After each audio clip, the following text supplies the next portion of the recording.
नमस्कार मित्रों, आपके अपने YouTube चैनल में आपका स्वागत है। दोस्तों, ये 3 बात अपने दिमाग में बिठा लो, रंग से राजा बन जाओगे। आज की जो हमारी कहानी है, आज का जो हमारा प्रसंग है, एक कपोत पक्षी की बड़ी प्यारी कहानी है, ज्ञानवर्धक कहानी है। दोस्तों, इस कहानी को पूरा सुने, ये कहानी बड़ी मोटिवेशनल कहानी है। ये कहानी आपको आपके जीवन में ढेर सारी प्रेरणा देगी। इस कहानी को यदि आप गौर से सुनते हैं और इसकी 3 बातों पर यदि आप अमल करते हैं, तो प्रिय दर्शकों, आप इस संसार में किसी भी कोने में रहें, संसार के किसी भी कोने में घूमें, आप कभी भी किसी भी संकट में नहीं पड़ सकते। ये कहानी आपको आपके जीवन में ढेर सारी प्रेरणा देगी। इस कहानी में ऐसी 3 ज्ञानवर्धक बातें हैं, इनको आप जरूर सुनें। दोस्तों, शुरू करते हैं आज की प्यारी सी कहानी। एक जंगल में 2 कपोतक पक्षी रहते थे। बारिश का मौसम था, झिलमिल झिलमिल बारिश बरस रही थी। तब दोनों कपोतक पक्षी एक वटवृक्ष के खोखले में जाके बैठ जाते हैं और बारिश मूसलाधार बरसने लगती है। तभी उनके पास एक तीसरा कपोतक पक्षी उड़ता हुआ और भीगता हुआ आता है और उनसे कहता है कि थोड़ी जगह मुझे भी दे दीजिए, मैं बारिश में भीग रहा हूँ। लेकिन उस वटवृक्ष के खोखले में इतनी पर्याप्त जगह नहीं थी कि 3 पक्षी आ सके, क्योंकि दोनों पहले बैठे हुए थे, क्योंकि इतनी ही पर्याप्त जगह थी जिसमें दोनों बैठे हुए थे। अब तीसरा पक्षी उड़ता हुआ भीगता आता है और उनसे जिद करने लगता है और उनसे कहता है कि आप मुझे थोड़ी जगह दे दीजिए, मेरी सहायता कीजिए। जब दोनों पक्षी ही जो पहले से बैठे हुए थे वो इनकार कर देते हैं, वो कहते हैं कि यहाँ पे इतनी पर्याप्त जगह नहीं है जो हम आपको बिठा सकें। तब वह भीगता हुआ पक्षी कहता है कि तुम मूर्ख तो नहीं हो जो मुझे जगह नहीं दे रहे हो। तब वो दोनों पक्षी कहते हैं कि भाई, हमारे पास इतनी पर्याप्त जगह नहीं है, हम दोनों ही बड़ी मुश्किल से इसके अंदर बैठे हैं। लेकिन फिर से वो कहता है कि तुम दोनों ही मूर्ख हो। वो दोनों पक्षी फिर से कहते कि भाई, यदि हमारे पास जगह होती तो हम आपको जरूर बिठाते, लेकिन आप खुद देख लीजिए, हमारे पास इतनी पर्याप्त जगह नहीं है कि हम आपको बिठा सकें। अंततः वो भीगता हुआ कपोत पक्षी उन पक्षियों के ऊपर जाके बैठ जाता है। तब दोनों पक्षी ही उसको धक्का मार के और फिर से नीचे गिरा देते हैं। वह फिर से नीचे से उड़ता है और फिर कहता है कि तुम दोनों बिल्कुल मूर्ख हो, और फिर से उनके ऊपर जाके बैठ जाता है और फिर से वो पक्षी उसको धक्का मार के नीचे गिरा देते हैं। इसी तरह काफी देर चलता रहता है और वो उड़ता हुआ पक्षी उनसे बार बार कहता है कि तुम दोनों मूर्ख हो, तुम दोनों सबसे बड़े मूर्ख हो। हर बार वो इसी बात को कहता। जब वो थक जाते हैं तो भीगता हुआ पक्षी वहाँ से उड़ के चला जाता है और वो दोनों पक्षी उसी वट वृक्ष के खोखले में बैठे रहते हैं। तब उस कपोतक पक्षी की पत्नी अपने पति से कहती है कि पिया जी, अभी जो पक्षी आया था कि ये बार बार हम दोनों से मूर्ख कह रहा था। ये कह रहा था कि तुम दोनों मूर्ख हो, कि तुम मूर्ख तो नहीं हो, वो बार बार इसी बात को कह रहा था। तो ये मूर्ख होता कौन है? मूर्ख होता कैसा है? मूर्ख दिखता कैसा है? आप मुझे इस बात को बताइए। तो दोस्तों, तभी कपोतक पक्षी अपनी पत्नी को एक कहानी सुनाता है और वो कहता है कि प्रिय, इस कहानी को यदि आप ध्यान से सुनोगी तो आपको ये पता चलेगा कि मूर्ख कौन होता है। तब वो अपनी पत्नी को कहानी सुनाता है और उसकी पत्नी बड़ी गौर से और बड़े ध्यान से सुनती है। कपोतक पक्षी कहानी शुरू करता है और वो कहता है कि एक नगर में एक सेठ रहता था। उसी का एक पुत्र था। सेठ ने अपने पुत्र की शादी कर दी और शादी करने के बाद सेठ का लड़का शहर चला जाता है कमाने के लिए, और सेठ के लड़के की पत्नी घर पे रहती है। एक दिन सेठ के लड़के की पत्नी पनघट पर स्नान करने के लिए जाती है और वहाँ पे स्नान करने लग जाती है। तभी उसके पास में 3 राह चलने वाले व्यक्ति आते हैं और सेठ के लड़के की पत्नी से कहते हैं कि बाई, हम बड़ी दूर से आए हैं और हमें बहुत तगड़ी प्यास लग रही है, इसलिए आप थोड़ा हमें जल पिला दीजिए। उस वक्त सेठ के लड़के की पत्नी के बदन पर इतने कपड़े नहीं थे, क्योंकि वो इस समय स्नान कर रही थी। उसी वक्त 3 राह चलने वाले व्यक्ति आ जाते हैं और उनमें से एक व्यक्ति कहता है कि हमें पानी पिला दीजिए। इस बात को कपोतक अपनी पत्नी से कह रहा है और कपोतक की पत्नी बड़ी गौर से और बड़े ध्यान से सुन रही है। कपोतक आगे कहता है कि सेठ की पत्नी उन लोगों से कहती है कि भाई तुम कौन हो। तब उनमें से एक राह चलने वाला व्यक्ति कहता है कि हम यात्री हैं और हमें बहुत प्यास लग रही है, हमें थोड़ा पानी पिला दीजिए। उस व्यक्ति की इतनी बात सुनने के बाद वो सेठ के लड़के की पत्नी कहती है कि यात्री तो सिर्फ 2 होते हैं, तुम कौन से यात्री हो। अब वो व्यक्ति बड़ी सोच में पड़ जाता है। वह सोचने लगता है कि हमें खुद को ही पता नहीं है कि हम कौन से यात्री हैं। वो यात्री उस सेठ के लड़के की पत्नी को कोई जवाब नहीं दे पाता है। तभी दूसरा व्यक्ति बोलता है और वो कहता है कि मुझे बहुत तगड़ी प्यास लग रही है और प्यास के मारे मेरे हलक सूखे जा रहे हैं, इसलिए आप मुझे पानी पिला दीजिए। वह सेठ के लड़के की पत्नी कहती है कि भाई तुम कौन हो। तब वो व्यक्ति जवाब देता है और वो कहता है कि मैं अनपढ़ गवार हूँ, आप मुझे पानी पिला दीजिए। तब उस सेठ के लड़के की पत्नी कहती है कि अनपढ़ गवार तो सिर्फ 2 होते हैं, तुम कौन से अनपढ़ गवार हो ये बताओ, तब मैं तुम्हें पानी पिलाऊंगी। लेकिन वो भी कोई जवाब नहीं दे पाता है। वो भी सोचने लगता है कि मुझे खुद को ये पता नहीं है कि मैं कौन सा अनपढ़ गवार हूँ। वो कोई जवाब नहीं दे पाता है। फिर तीसरा व्यक्ति कहता है कि बहन जी मुझे पानी पिला दीजिए, प्यास के मारे मेरे प्राण निकले जा रहे हैं, यदि कुछ देर मुझे और पानी नहीं मिला तो मेरे प्राण ही निकल जाएंगे, इसलिए आप मुझे पानी पिला दीजिए। तब सेठ के लड़के की पत्नी उस व्यक्ति से कहती है कि भाई तुम कौन हो, तुम बताओ, यदि तुमने बता दिया तो मैं तुम्हें जरूर पानी पिला दूंगी। वह कहता है कि मैं मूर्ख हूँ, आप मुझे पानी पिला दीजिए। अब सेठ के लड़के की पत्नी कहती है कि इस संसार में 2 प्रकार के मूर्ख होते हैं, तुम कौन से मूर्ख हो। दोस्तों अब वो भी इस सवाल का कोई जवाब नहीं दे पाता है। वो भी बड़े सोच में पड़ जाता है कि मुझको खुद को पता नहीं है कि मैं कौन सा मूर्ख हूँ। उसको कुछ सूझता नहीं है, कुछ आता नहीं है, कुछ जाता नहीं है। वह कोई जवाब नहीं दे पाता है। इस कहानी को कपोतक अपनी पत्नी से कह रहा है और उसकी पत्नी बड़े ध्यान से और गौर से सुन रही है।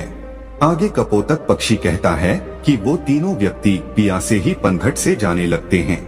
जब वो वहाँ से रवाना होते हैं तो सेठ के लड़के की पत्नी उनसे कहती है कि भाई आप मेरे घर चलिए, गांव से कुछ ही दूरी पर इसी रास्ते पे मेरा घर है, वहाँ मैं आपको जरूर पानी पिला दूंगी। तो दोस्तों वो तीनों यात्री उस सेठ के लड़के के घर आ जाते हैं और सेठ के लड़के की पत्नी स्नान करके और कपड़े पहनकर अपने घर आ जाती है। जैसे ही वो तीनों व्यक्ति उस सेठ के घर पहुँचते हैं और साथ में सेठ के लड़के की पत्नी भी घर पहुँचती है, तभी उसके ससुर की नजर अपनी बहू पे पड़ जाती है। तब उसका ससुर सोचने लगता है कि मेरी बहू किन मर्दों के साथ घूम रही है, इसका पति विदेश गया हुआ है, इसका पति बाहर गया हुआ है कमाने के लिए और ये पराये मर्दों के साथ घूम रही है। इसी बात को वो सोचने लगता है। उधर सेठ के लड़के की पत्नी उन राहगीरों को अपने घर ले जाकर उनको पानी पिलाती है और तीनों को पानी पिलाकर भेज देती है और उनसे कहती है कि भाई मैंने पनघट में पानी इसीलिए नहीं पिलाया क्योंकि मैं स्नान कर रही थी और मेरे बदन पर इतने पर्याप्त कपड़े नहीं थे जो मैं तुम लोगों के समक्ष खड़ी हो सकूं। इसलिए मैंने तुम लोगों से इतने कठिन सवाल पूछे हैं। मेरा ऐसा कोई मतलब नहीं था कि मैं तुम लोगों को पानी न पिलाऊं, इसीलिए मैं तुम लोगों को अपने घर पे लेके आई हूँ और यहाँ पर तुमको पानी पिला के भेज रही हूँ। अब आप बड़े प्यार से पानी पीजिए और अपनी राह चल दीजिए। तीनों राहगीर पानी पी के वहाँ से चले जाते हैं।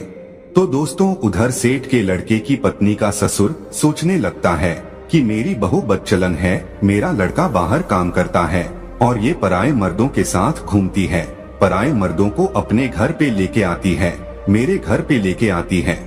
यही सोचकर वो दुखी होता है।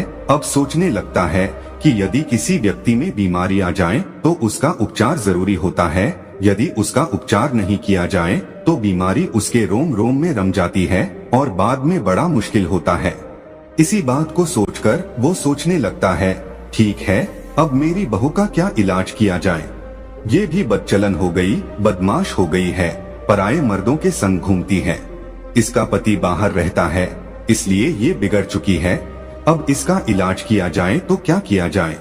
अब सोचने लगता है कि क्यों ना मैं इसका फैसला राजा से करवाऊं। तो दोस्तों, इसी बात को सोचकर उस महिला का ससुर राजा के दरबार में पहुंच जाता है और राजा को ये सारी घटना सुना देता है। तभी राजा अपने सैनिकों को आदेश देता है कि जाओ, सेठ के लड़के की बहू को तुरंत दरबार में हाजिर किया जाए। दोस्तों, इस बात को कपोतक पक्षी अपनी पत्नी से कह रहा है और उनकी पत्नी बड़े ध्यान से और बड़ी गौर से सुन रही है।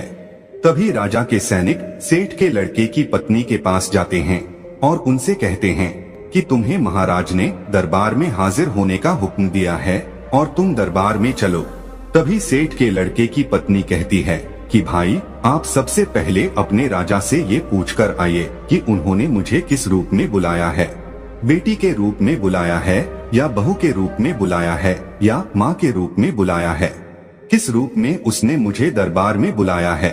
तभी सैनिक वापस राजा के पास में जाते हैं और राजा से कहते हैं कि महाराज, सेठ के लड़के की पत्नी ने ये कहकर वापस भेजा है कि आपने उसे किस रूप में बुलाया है, बेटी के रूप में बुलाया है या बहू के रूप में बुलाया है या फिर माँ के रूप में बुलाया है। तभी राजा बड़ा सोच में पड़ जाता है कि अब मैं बुलाऊं तो किस रूप में बुलाऊं। राजा अपने मंत्रियों से सलाह लेता है तो मंत्री उसको सलाह देते हैं कि महाराज, सेठ हमारे नगर का सेठ है और इसकी बेटी की बहू हमारी भी बहू लगती है, इसलिए आप उसको दरबार में बहू के रूप में बुलाइए। तभी राजा अपने सैनिकों को आदेश देता है और कहता है कि पालकी लेकर जाओ और बहू के रूप में उसको लेके आओ। तभी राजा के सैनिक फिर से पालकी लेकर सेठ के लड़के के घर पहुंचते हैं और सेठ के लड़के की पत्नी से कहते हैं कि महाराज ने तुम्हें बहू के रूप में बुलाया है।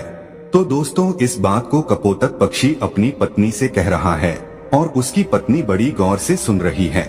सैनिकों की इतनी बात सुनने के बाद सेठ के लड़के की पत्नी तुरंत पालकी में बैठ जाती है और सैनिक पालकी उठाकर राजा के दरबार में ले जाते हैं। सेठ के लड़के की पत्नी राजा के दरबार में हाजिर हो जाती है। तब राजा उससे सवाल करता है, क्या तुम चरित्रहीन हो? तुम्हारा पति विदेश कमाता है और तुम पराये मर्दों के संग घूमती हो। ऐसा हमारे राज्य में नहीं हो सकता। यदि आप ऐसा काम करोगी तो हमारे राज्य को छोड़कर जाना पड़ेगा या फिर तुम्हें सजा दी जाएगी। राजा इतनी बात कहता है तब सेठ के लड़के की पत्नी राजा को जवाब देती और कहती है कि महाराज, मैं एक पतिव्रता स्त्री हूँ, मुझ पर कलंक लगाने से पहले आप थोड़ा सोच लीजिए। क्या किसी प्यासे को पानी पिलाना, किसी भूखे को भोजन खिलाना कोई अपराध है? यदि आपके राज्य में ऐसा संविधान है कि किसी भूखे को भोजन खिलाना या प्यासे को पानी पिलाना अपराध है, तो हाँ, मैंने अपराध किया है और ये अपराध मैं बार बार करूंगी। इतनी बात सुनने के बाद राजा बड़ा चिंतित होता है और राजा कहता है, क्या मुझे पूरी बात विस्तार से बताइए कि बात क्या है। तब वो महिला सेठ के लड़के की पत्नी राजा को पूरी सच्चाई कहती है कि महाराज, मैं पनघट पर स्नान कर रही थी, तभी 3 राह चलने वाले व्यक्ति आते हैं और वो कहते कि हमें प्यास लग रही है, हमें पानी पिला दीजिए। उस वक्त मेरे बदन पे इतने पर्याप्त कपड़े नहीं थे कि उनके समक्ष में खड़ी होकर उनको पानी पिला दूं, इसीलिए मैंने बैठे बैठे उन लोगों से इतने कठिन सवाल पूछे कि वो जवाब नहीं दे सके। उसके बाद उनको मैंने अपने घर भेजा। उसके बाद मैं कपड़े पहनकर अपने घर आई। घर आने के बाद उन लोगों को मैंने पानी पिलाकर वहाँ से भेज दिया। अब इसमें मैंने गलत क्या किया है? उस महिला की इतनी बात सुनने के बाद राजा कहता है कि तुमने ऐसे कौन से कठिन 3 सवाल पूछे, वो सवाल हमें भी बताइए। जब सेठ के लड़के की पत्नी वो 3 सवाल राजा के समक्ष रखती है तो राजा भी बड़ा सोच में पड़ जाता है। राजा के अंतरी मंत्री भी सोच में पड़ जाते हैं। उनसे भी इन तीनों सवालों के कोई जवाब नहीं लगते हैं। अंत में राजा परेशान हो जाता है और 3 सवालों के उत्तर जानने का बड़ा इच्छुक होता है। तभी राजा सेठ के लड़के की पत्नी से कहता है कि बहुरानी, हमको इन प्रश्नों के उत्तर नहीं आते हैं। हमारे किसी भी विद्वान पंडित के पास इन प्रश्नों के उत्तर नहीं है। हमारे किसी भी मंत्री के पास इन प्रश्नों के उत्तर नहीं है। तो फिर आप ही हमें इन प्रश्नों के उत्तर बता दीजिए। तब वो महिला सेठ के लड़के की पत्नी हाथ जोड़कर के राजा से कहती है कि महाराज, ये तीनों प्रश्न बड़े अनमोल हैं और इनके उत्तर उनसे भी ज्यादा अनमोल है, इसलिए आपसे विनती है, इन तीनों प्रश्नों के उत्तर मैं आपको बता दूंगी, लेकिन बदले में मुझे क्या मिलेगा? वो महिला कहती है कि महाराज यदि सौदा हो तो बराबर का हो। वो महिला सेठ के लड़के की पत्नी बड़ी चतुराई से अपने दिमाग का इस्तेमाल करती है। तभी राजा बड़ी सोच में पड़ जाता है और अंततः राजा परेशान हो जाता है। सोचने लगता है कि तीनों प्रश्न बड़े अनमोल है और इन तीनों प्रश्नों का उत्तर भी बड़ा अनमोल है। इनको जानना बहुत जरूरी है। यही सोचकर राजा कहता है, दोस्तों कहते हैं ना कि जो राजा मूर्ख हो उसको कोई भी लूट सकता है। और आधा राज्य पे आप शासन करोगी और आधे पे हम करेंगे। ठीक है, आप आपके तीनों अनमोल प्रश्नों के उत्तर हमें बता दीजिए। दोस्तों सेठ के लड़के की पत्नी वो पूरी लिखावट करवाती है, आधा राज्य अपने कब्जे में लेती है और फिर उन तीनों प्रश्नों के उत्तर बताती है। और वो कहती है कि महाराज अब गौर से सुनो तीनों प्रश्नों के उत्तर। पहला प्रश्न, यात्री संसार में दो ही हैं। अब दो यात्री कौन कौन से हैं? कि महाराज पहला सूर्य और दूसरा चंद्रमा जो रात दिन चलते रहते हैं और संसार में भ्रमण करते रहते हैं और संसार को रोशन करते रहते हैं। यही तो यात्री है, सूर्य और चंद्रमा। दूसरा सवाल कि महाराज अनपढ़ और गवार दो चीज है, वह है अन्न और पानी जो हर किसी के साथ में रहते हैं, विद्वान लोगों के साथ भी रहते हैं और मूर्ख से मूर्ख लोगों के साथ भी रहते हैं। उनका लालन पालन करते रहते हैं। यही सबसे अनपढ़ और गवार है जो अज्ञानी को भी वही स्वाद देते हैं और विद्वान को भी वही स्वाद देते हैं। तीसरा सवाल, मूर्ख भी दो प्रकार के होते हैं। पहला मूर्ख है जो मेरा ससुर है, जो अपने घर की बात को एक दूसरे से आके कहता है, वही सबसे बड़ा मूर्ख होता है। यदि मेरे ससुर ने इस बात को मुझसे आकर पूछा होता तो वहीं पर इनको मैं पूरी सच्चाई बता देती। मेरे घर की इज्जत नीलाम नहीं होती, मेरी इज्जत इस तरह भरे दरबार में उछाली नहीं जाती, मेरे घर की बदनामी नहीं होती, इसलिए सबसे पहले बड़े मूर्ख मेरे ससुर हैं। तब राजा कहता कि दूसरा कौन है? तब महिला कहती है कि महाराज दूसरे सबसे बड़े मूर्ख आप हैं। एक वो राजा होता है जो बगैर सोचे समझे कुछ भी फैसला ले ले, वही सबसे बड़ा मूर्ख होता है। इसलिए दूसरे सबसे बड़े मूर्ख आप है। आप भी एक ऐसे मूर्ख हैं जो मेरे 3 सवालों के बदले में मुझे आधा राज्य दे दिया, तो आप भी सबसे बड़े मूर्ख हैं। तो दोस्तों अब राजा को गुस्सा बहुत आता है, लेकिन वो कुछ नहीं कर सकता क्योंकि अब वो भी महारानी है, आधे राज्य की महारानी है, आधे सेना उसकी है, आधा राज्य उसका है। अब राजा कुछ नहीं कर सकता था। तो दोस्तों इस तरीके से अपने दिमाग का सदुपयोग करते हुए उस सेठ के लड़के की पत्नी एक महारानी बन जाती है। तब कपोतक पक्षी अपनी पत्नी से कहता है कि प्रिय, सबसे बड़ा मूर्ख वही होता है जो अपने घर की बात को बाहर निकाल दे, अपनी घर की बात को अन्य लोगों से कहे, अपनी घर की बात को एक दूसरे से कहता रहे, अपनी घर की बात को अपने घर में ना रखे, वही सबसे बड़ा मूर्ख होता है। और दूसरा मूर्ख वो होता है जो किसी के कहने पर भी अपना सब कुछ लुटा दे। ये 2 प्रकार के ऐसे मूर्ख होते हैं, इनका कुछ नहीं हो सकता। तब कपोतक की पत्नी की ये बात समझ में आती है कि संसार में मूर्ख कौन होता है। इसीलिए कहते हैं कि अपने दिमाग का सही समय आने पर जो बंदा सही उपयोग करता है वो अपने जीवन में हमेशा कामयाबी पाता है। इसीलिए दोस्तों हमेशा अपने दिमाग को सही जगह और सही निशाना लगाकर की चलाइए, आप कभी भी फेल नहीं हो सकते। जो लोग अपने दिमाग का सही सदुपयोग नहीं करते हैं वो लोग हमेशा पीछे रहते हैं और एक दिन ऐसा आता है कि उनका पतन हो जाता है। इसलिए अपने दिमाग का, अपनी बुद्धि का सही उपयोग करें। हम उम्मीद करते हैं कि दोस्तों इस कहानी से आप ढेर सारी प्रेरणा लेंगे। तो दोस्तों यह कहानी आपको कैसी लगी हमें कमेंट सेक्शन में जरूर बताना और अच्छी लगी हो तो इस चैनल को सब्सक्राइब जरूर कर लेना।